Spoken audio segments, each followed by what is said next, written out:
everyone. This is Taro Kono, Minister for Foreign Affairs of Japan. Today, I would like to share with you some of Japan's efforts toward a world free of nuclear weapons. I also would like to ask for your support on the draft resolution which Japan has submitted to the First Committee of the United Nations General Assembly, entitled United Action with Renewed Determination Towards the Total Elimination of Nuclear Weapons. Unfortunately, the difference of approaches towards world free of nuclear weapon has become clear between nuclear and non-nuclear weapon states, as well as among non-nuclear weapon states. Besides, as the international security environment deteriorates, the discussion towards such ultimate goal has become further complicated. Work on nuclear disarmament in these circumstances will require us to rebuild cooperation and trust among all states. We need to find a common ground for the international community to take united action on nuclear disarmament and non-proliferation. Japan is determined to make every effort to play a bridging role to actively contribute to creating a path towards nuclear disarmament and non-proliferation. Every year since 1994, Japan has submitted a draft resolution outlining a concrete and practical approach to building momentum towards a world free of nuclear weapons. These resolutions vary slightly based on each year's circumstances, but all 23 of them have presented a means for united action by the international community. They are a symbol of our abiding commitment to nuclear disarmament. Japan submitted the newest resolution on October 11th. I would like to turn now to key obstacles to nuclear disarmament and non-proliferation. North Korea's advancement in nuclear weapons and ballistic missile development have been posing an unprecedented, grave, and imminent threat to international peace and security, as well as to the NPT regime. Since last year, North Korea has conducted 3 nuclear tests and has launched nearly 40 ballistic missiles. Even since the beginning of this year, North Korea has repeated these launches, some of which appear to be new models of missiles. In July 2017 alone, North Korea launched 2 ICBM-class ballistic missiles, while 2 ballistic missiles flew over Japan in August and September. Such provocation by North Korea is totally unacceptable. Unfortunately, there are growing security concerns in the international community. Without addressing such concerns, making real progress in nuclear disarmament would be difficult. Our draft resolution this year underlines the necessity of promoting nuclear disarmament while clearly stating the importance of ensuring security and nuclear non-proliferation. They are inseparable from the process of nuclear disarmament. Among the various approaches that have been presented, Japan's draft resolution seeks to provide a common ground for all states to renew their commitment to nuclear disarmament. This includes nuclear weapon states and states facing direct security threats. Steady efforts on nuclear disarmament are needed, with cooperation by all states, particularly those which actually possess nuclear weapons. I am therefore encouraged to see that our draft resolution has already gained co-sponsorship from both nuclear and non-nuclear weapon states. Another key area is a non-proliferation treaty. The NPT is the most universal framework for nuclear disarmament and non-proliferation today, with participation by both nuclear and non-nuclear weapon states.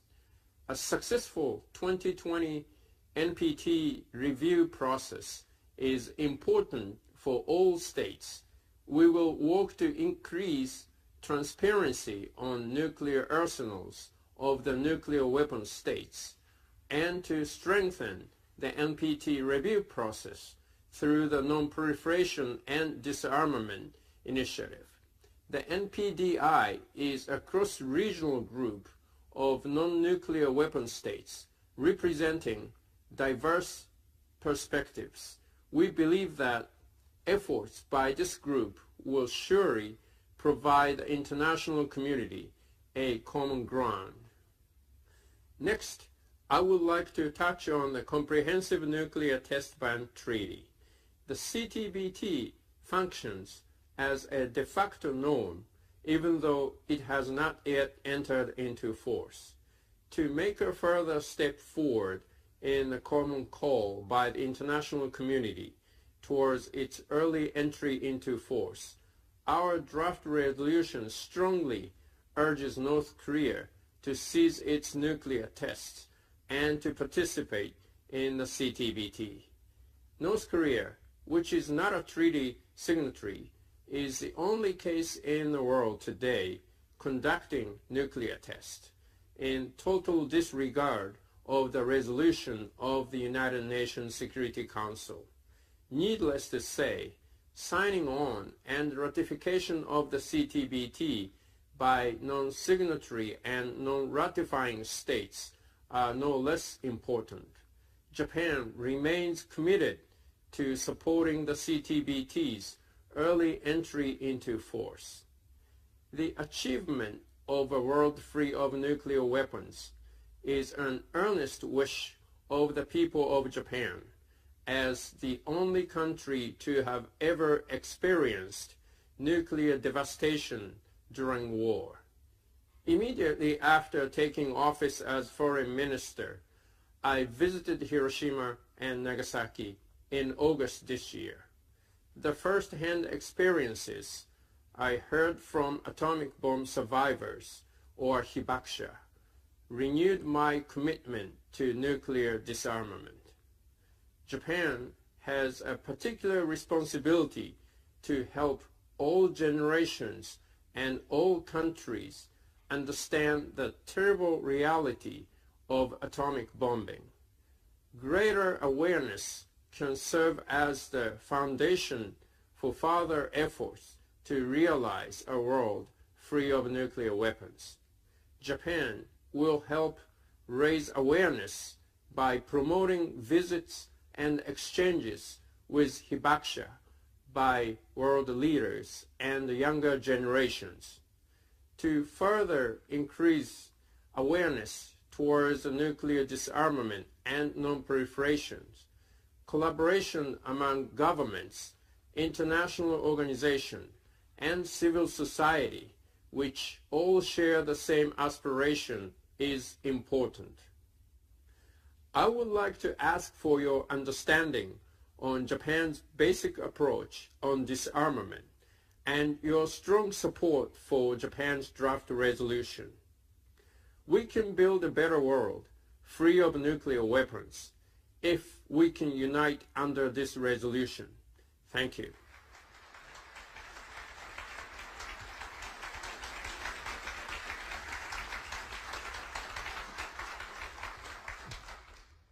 Good afternoon. I guess I am the forgettable speaker of the day. I won't go for 2 hours.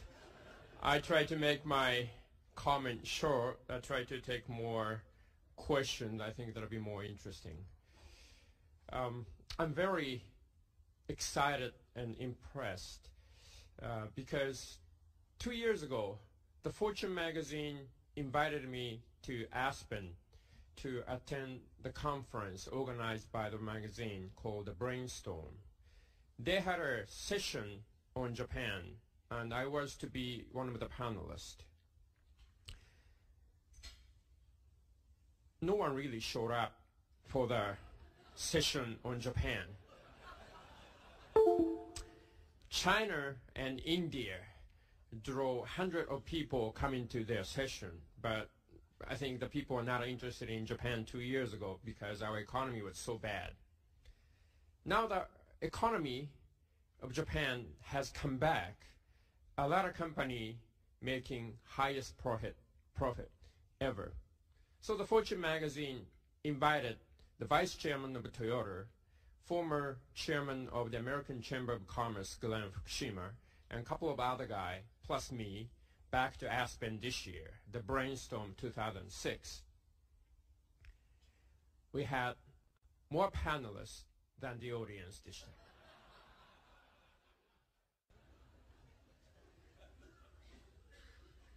We have had a problem getting American senators and congressmen visiting Tokyo. A couple of years ago, more American congressmen visited Pyongyang than Tokyo. We finally got a couple of congressmen coming to Japan this year, and we are so excited. But first thing they said in a meeting, so what do you think of China? Big disappointment. Japan is changing right now, if you didn't notice. Our economy is still twice as big of that of China. And the Prime Minister Koizumi, who is stepping down this September, led Japan for the last 5 years. Basically, what he has done is to transform Japan from communist economy into the market economy. The Japanese economy, well, we have Toyota or Sony or Canon or some others like Nintendo. But we have very small number of industry and company who are internationally competitive. A lot of our economy is not as good. What we have been doing is the government borrow heavily to give subsidy to those industries and companies which are not competitive. The bureaucrats have made a lot of regulations so that not so competitive company could survive. We cannot keep on doing that because our deficit is much bigger than our GDP, and we just can't borrow more.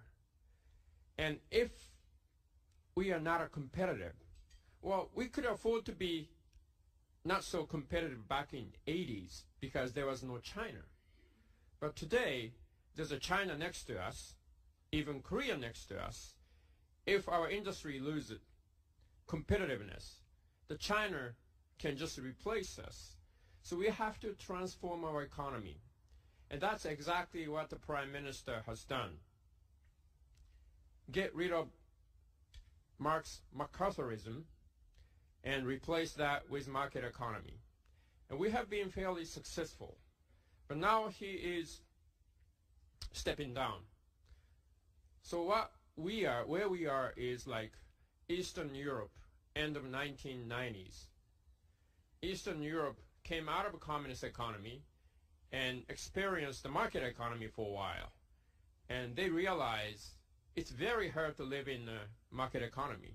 So a lot of people voted back to the Communist Party. And that's where we are right now in Japan. The Prime Minister is stepping down. A lot of old guard in our party saying, oh, let's go back to the old days. And we can't do that. And we just have to keep moving on. Right now, Chief Cabinet Secretary Mr. Abe, who is 51, is the favorite to succeed Prime Minister.